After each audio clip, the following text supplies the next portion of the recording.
I stood at the edge of Cedar Ridge, the golden light of the setting sun stretching across the open fields, painting everything in soft hues of amber and rust.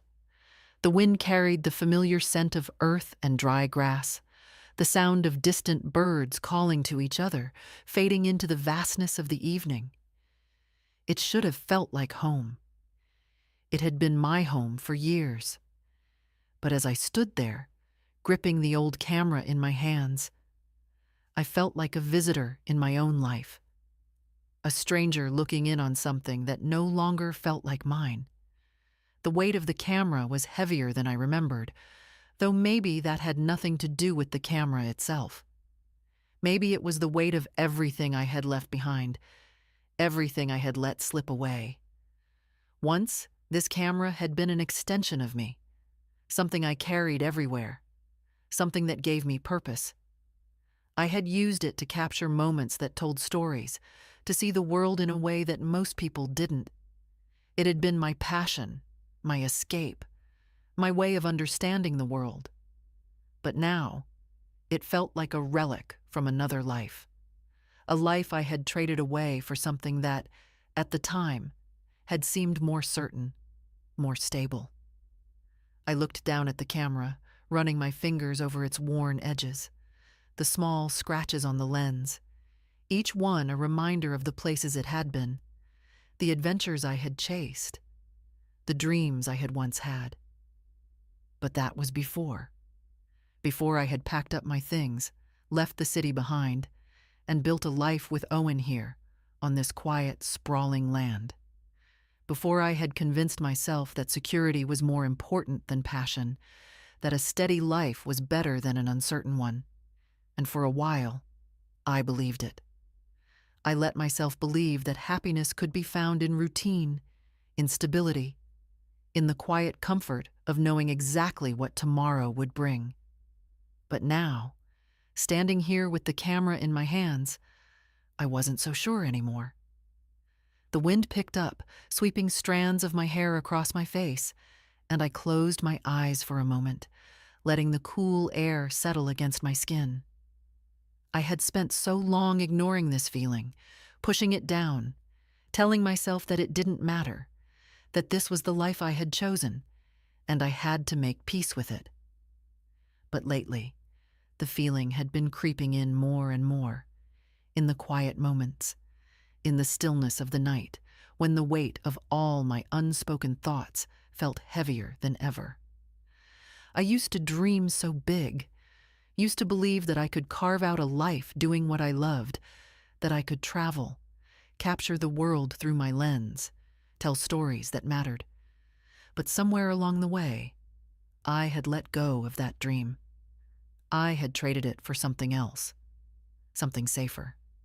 And I wasn't even sure when it had happened, when I had started to lose myself, piece by piece. Maybe it had been the slow unraveling of time, the way responsibilities had stacked up, the way my dreams had quietly slipped into the background as other things took priority.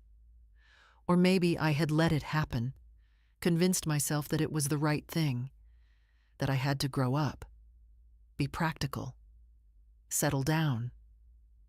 But standing here now, with the sun sinking below the horizon and the camera resting in my hands like a forgotten piece of myself, I felt the weight of all those choices pressing down on me. I opened my eyes and turned, my gaze landing on the barn in the distance, the wooden beams bathed in the last light of the day. Somewhere inside, moonlight, the white mare Owen had brought home last spring, would be waiting, calm and steady as always. And just beyond that, the house I shared with Owen, the life we had built together, the life I had convinced myself was enough. But was it? That question had been growing louder lately, harder to ignore. I loved Owen, I did. He was steady, dependable, the kind of man who always had a plan, who never left room for uncertainty. And for a long time I had thought that was exactly what I needed, someone to ground me, to keep me from floating away into dreams that had no guarantees. But now, I wasn't sure if I was grounded or trapped. I wasn't sure if I had built a life or just settled into one because it was easier than chasing something unknown. I exhaled slowly, my grip tightening around the camera. I had told myself that I had let go of the past, that I had moved on, that the dreams I once had didn't fit into the life I had chosen. But holding this camera, standing on this ridge, feeling the wind against my skin, I realized something. I had never really let go. I had just buried it, tucked it away in the back of my mind, convinced myself that it didn't matter anymore. But it did. It mattered. And the weight of that realization settled deep in my chest. I didn't know what it meant, didn't know what I was supposed to do with it. But I knew one thing for certain. I couldn't keep pretending. I couldn't keep telling myself that I was content when deep down, I knew I wasn't. The sun disappeared behind the hills, leaving the sky streaked with deep purples and fiery oranges. The first stars had begun to flicker into existence, tiny pinpricks of light against the darkening sky. And as I stood there, staring out at the vast openness before me, I felt the first stirrings of something I hadn't felt in a long time. A longing, a restlessness, a pull toward something I couldn't quite name. I didn't have the answers yet. I didn't know what I was going to do, or what this feeling meant, or what it would lead to. But for the first time in a long time, I wasn't afraid to ask myself the question, what if there was still more waiting for me? What if I wasn't done dreaming after all? I was standing by the barn when I first saw him again, the fading light of the evening stretching long shadows across the ground, the air thick with the scent of earth and hay. At first, I thought my mind was playing tricks on me, that maybe the past was catching up in the form of a memory, something half forgotten but never fully gone. But then he moved, stepping out from where he had been leaning against one of the wooden posts, and I knew he was real. Jace. The name hit me like a gust of wind, stirring up things inside me that I had long since buried. I hadn't seen him in years, hadn't even allowed myself to think about him too much, because thinking about him meant thinking about everything I had left behind. And yet, here he was, standing in front of me as if no time had passed, as if we weren't standing on opposite sides of choices we had made long ago. His eyes met mine, dark and unreadable, holding something I couldn't quite decipher, something between curiosity and knowing, as if he could already see the thoughts running through my mind. He hadn't changed much, still had that same quiet confidence, the way he carried himself like he was always at ease, even when he wasn't. His hair was a little longer, his jaw a little more defined, but the way he looked at me, the way he tilted his head slightly, as if he was trying to figure me out the way he always used to, that was the same. I swallowed hard, gripping the camera in my hands as if it could anchor me in this moment, keep me from drifting too far into the past. "You're still here," I said before I could stop myself, my voice softer than I intended. He let out a small, amused breath, crossing his arms over his chest. "And you're still avoiding saying my name." The corner of his mouth lifted just slightly, not quite a smile, but close enough that it sent a strange rush through me. I looked away, my fingers tightening around the camera. "I didn't expect to see you," I admitted, because it was easier than responding to what he had just said. He nodded slightly, as if he understood more than I was saying. "Yeah, well, life has a funny way of circling back when you least expect it." His gaze flicked down to the camera in my hands, and something shifted in his expression. Something softer. Something almost nostalgic. "You still take pictures?" I hesitated, glancing down at the worn surface of the camera, at the scratches along the edges that told stories of the places it had been, the life it had once captured. "Not really," I said, and the words felt heavier than I expected. He studied me for a moment, his eyes searching. And I hated how easy it was for him to see through me, how little effort it took for him to find the places where I had been hiding from myself. "That's a shame," he finally said, his voice quieter now. "You were good. More than good." A lump formed in my throat, and I had to look away again, because hearing that from him made something inside me twist. Jace had always been the one who pushed me to be better, to take risks, to step outside of the lines I had drawn for myself. He had believed in me in a way that no one else ever had, sometimes even more than I had believed in myself. And standing here now, hearing him say those words, it was like facing the version of myself I had walked away from, the version of myself that had once felt so sure of who she was and what she wanted. "Why are you here, Jace?" I asked, my voice barely above a whisper. He was quiet for a long moment, and when I finally looked back at him, his expression was unreadable again, guarded in a way that told me there was more to his presence here than he was ready to admit. "Maybe I just wanted to see if you were still you," he said finally, "or if you had disappeared completely." The words hit me in a place I wasn't ready for, knocking the breath from my lungs. Because the truth was, I wasn't sure if I was still me either. I had spent so long convincing myself that I was happy, that the life I had built was the one I had wanted. But standing here now, with Jace looking at me like he still saw something in me that I had long stopped seeing in myself, I wasn't so sure anymore. "I should go," I said suddenly, the weight of the moment pressing too hard against my chest. Jace didn't move, didn't stop me, but his gaze followed me as I stepped back, as I turned toward the house where Owen would be waiting, where the life I had chosen stood waiting for me to return to it. "Ava," Jace said, and the way he said my name made me pause, just for a second, just long enough for the air between us to feel heavier than before. "You don't have to pretend with me." I didn't look back. I couldn't.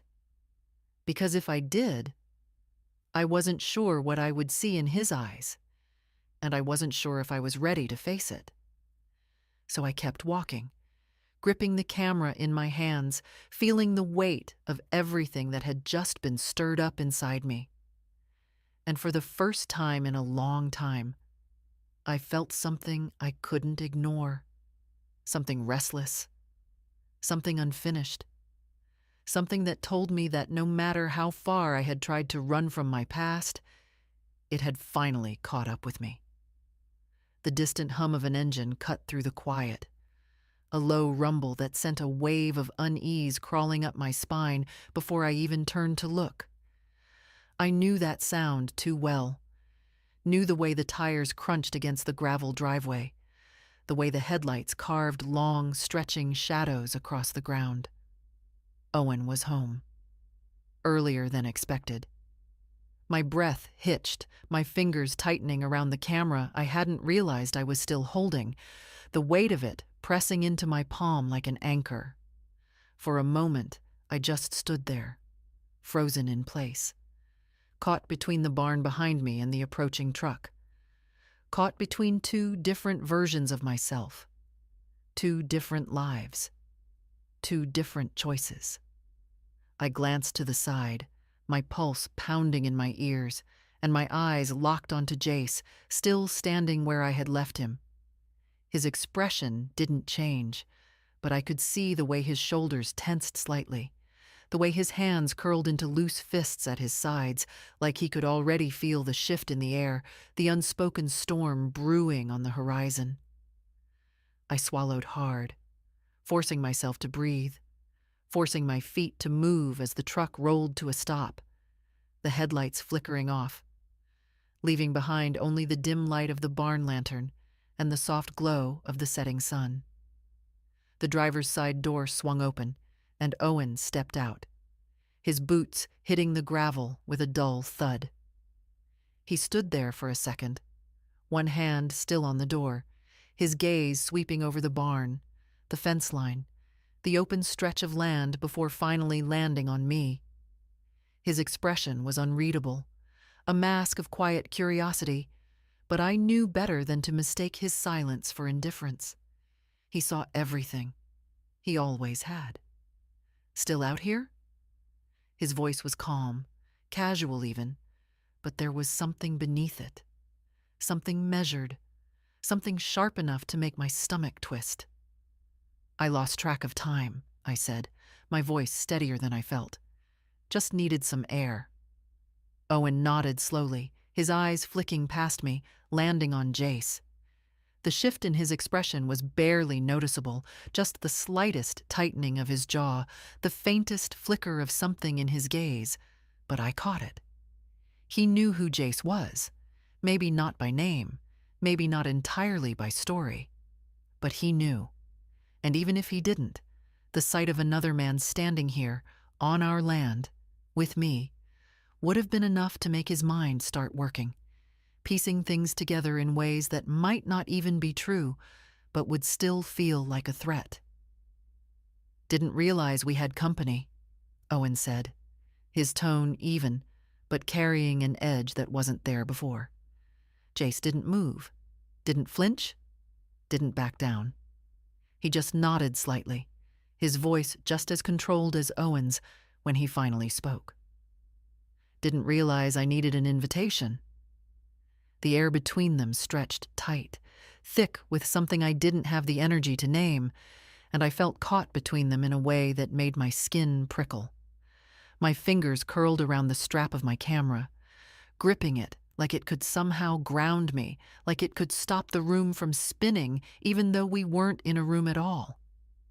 "Jace was just leaving," I said quickly, forcing the words out before the silence could deepen into something worse. Jace's eyes flicked to mine, something unreadable passing through them, something that made my stomach twist even tighter, but he didn't argue. He didn't challenge me. He just held my gaze for a second longer, something lingering between us, something unfinished, before he finally nodded and took a step back. "Right," he said, his voice quieter now, almost careful. "I'll see you around, Eva." My breath caught at the sound of my name on his lips, softer than before, gentler, but still carrying the weight of something I wasn't ready to face. He turned and walked off into the growing darkness, his footsteps fading into the distance, and I forced myself to keep my eyes on Owen, forced myself not to watch Jace disappear. Owen was still watching me, still waiting, still putting together the pieces of something he didn't fully understand yet, but was already starting to suspect. "Old friend?" he asked, his tone neutral, but I could hear the unspoken question buried beneath it. I nodded, shifting on my feet, my fingers still wrapped around my camera like it was the only thing keeping me tethered to this moment. "Something like that."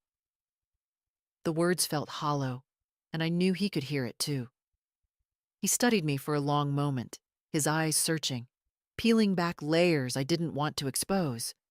And then finally, he let out a breath, stepping closer, reaching out, brushing his fingers along my arm in a way that should have been reassuring, but only made my chest feel heavier.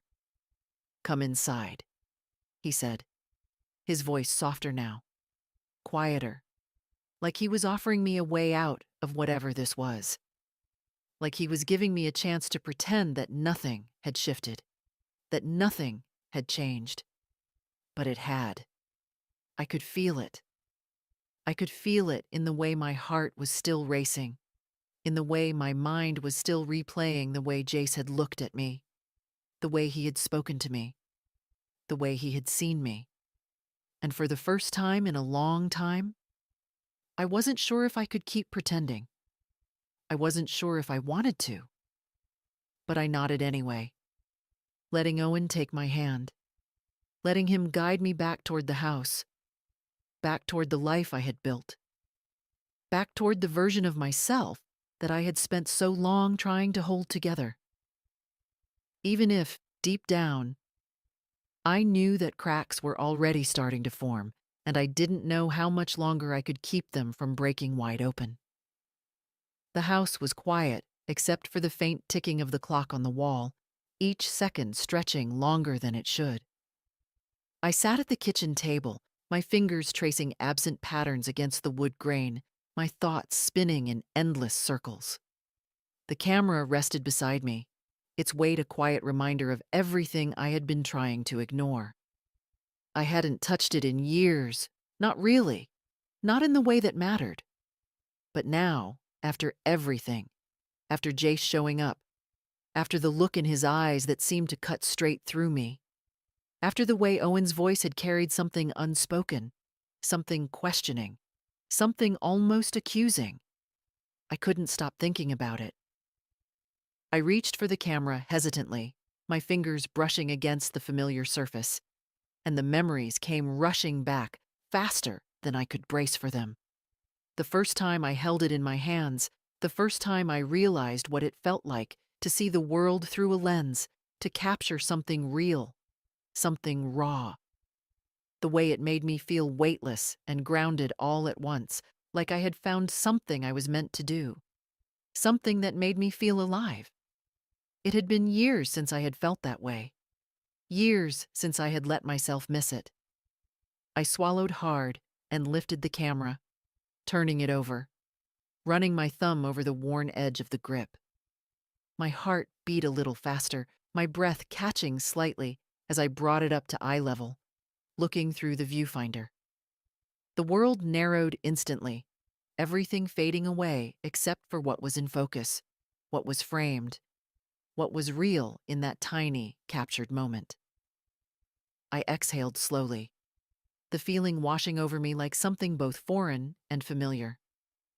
I had forgotten how much I missed this, how much I missed seeing the world this way, the way a single moment could be frozen in time, held on to, remembered. The way a single photograph could say something I had never been able to put into words. The way it used to make me feel like I had a purpose, like I had something to offer the world beyond the life I had built here, beyond the responsibilities I had let define me.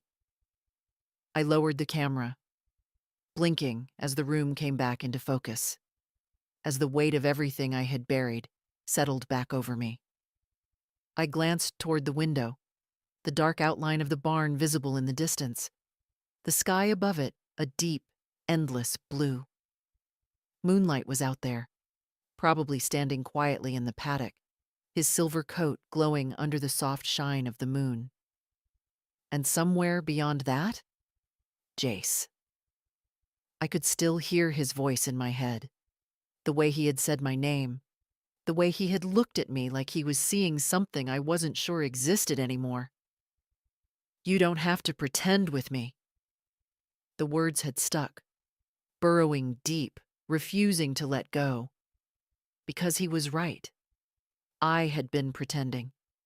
For years, I had told myself that this life was enough, that I had made my choice, that the things I had given up were simply things that didn't fit anymore.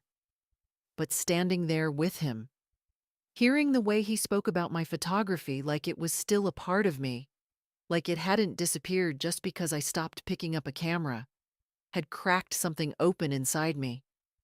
It wasn't gone. It had just been buried. And now, for the first time in a long time, I felt it stirring again, pulling at me, waking up something I had convinced myself I no longer needed. I set the camera down carefully, my hands still tingling from the weight of it, from the memories it carried, from the realization that I wasn't sure if I could keep pushing this part of myself away. I pushed back from the table, suddenly restless, suddenly needing air, needing space, needing something I couldn't quite name. I grabbed my sweater from the chair and stepped outside, the cool night air wrapping around me instantly, filling my lungs, clearing my head just enough to make me feel steady again. The barn lights were dim, barely casting a glow over the wooden beams, but I could see movement inside, the soft flicker of a shadow shifting near the stalls. Jace. My pulse quickened before I could stop it, before I could remind myself that I wasn't supposed to feel anything, that I wasn't supposed to let myself wonder what might have been, what could still be. I took a step forward, then another, drawn to the barn before I could think better of it, before I could remind myself that this was dangerous, that this was a line I wasn't sure I could cross. The door creaked slightly as I pushed it open, the scent of hay and leather filling the air, familiar and comforting. Jace looked up from where he had been leaning against one of the stalls, his eyes catching the dim light, sharp and knowing. He didn't look surprised to see me. He didn't look like he had expected anything else. "Couldn't sleep?" he asked, his voice low, steady, cutting through the quiet. I shook my head, my fingers tightening slightly around the edges of my sweater. "I guess not." He nodded, watching me for a long moment, his gaze searching, peeling away the layers I had spent so long building up.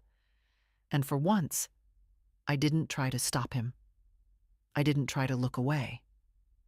"You picked up your camera," he said, and it wasn't a question. I let out a breath, feeling the weight of those words settle into my chest. "Yeah," I admitted. "I did." He smiled slightly, the corner of his mouth tugging up just enough to make my stomach flip in a way I wasn't ready to deal with. "Good," he said, and there was something in his voice. Something warm, something almost proud. Something that made me feel like I had just taken the first step toward something I didn't fully understand yet. The silence stretched between us, heavy, but not uncomfortable, filled with all the things we weren't saying, all the things we didn't need to say. And as I stood there, in the quiet hum of the barn, with Jace looking at me like I was still that girl he had known all those years ago, the one who chased the light, who saw the world through a lens of possibility instead of responsibility, I realized something. This feeling, this pull, this spark, it had never really gone out. It had just been waiting for me to notice it again. And now, I wasn't sure if I could ignore it anymore.